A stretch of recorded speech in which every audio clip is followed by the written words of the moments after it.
Hi friends, எல்லாம் எப்படி இருக்கீங்க? நல்லா இருக்கீங்களா? ஒத்தவன் பாருங்க எப்படி படுத்திருக்கான். இன்னும் கொஞ்ச நேரத்துல அப்படியே உருண்டான்னு வச்சுக்கலாம், டங்குன்னு கீழே விழுவோம். என்னதான் பண்றான்னு நம்ம பாப்போம். டேய் தம்பி, சும்மா இருடி, நான் விழுந்த நான் புடிச்சு வேண்டி அவன் அதெல்லாம் ஒரு உசார் பாட்டி. தம்பி அப்படி கொஞ்சம் திரும்பி படுங்க. பத்தியா உசாரா இருக்க ஒரு கீழே விழுந்துடும். தம்பி அப்படி திரும்பி படுங்க, படுங்க படுங்க. கீழே எல்லாம் விழுந்துருவீங்களோ? 1 2 3. நான் தலைகீழாதான் குதிப்பேன் கோட்டசாமி. குதிக்க போறான் கோட்டசாமி. கையடி நவருடி, அவனை வேடிக்கை பார்க்கணும்டி.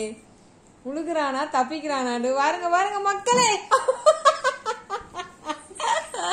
டேய் நீ உசார் பார்ட்டிடா, உசார் பார்ட்டிடா. You good boy, very good boy. மனுஷனை இதே மாதிரி உழுகுற நேரத்துல ஏதாச்சும் பிடிக்கிற மைண்ட் திங்கிங் இருந்தா சூப்பரா காப்பாத்திடலாம். பொத்துன்னு வந்துருவான் மனுஷன். இவன் எப்படி கேட்சப் பண்ணி பிடிக்கிறான் பத்தியா? வெரி குட் பாய், குட் பாய்.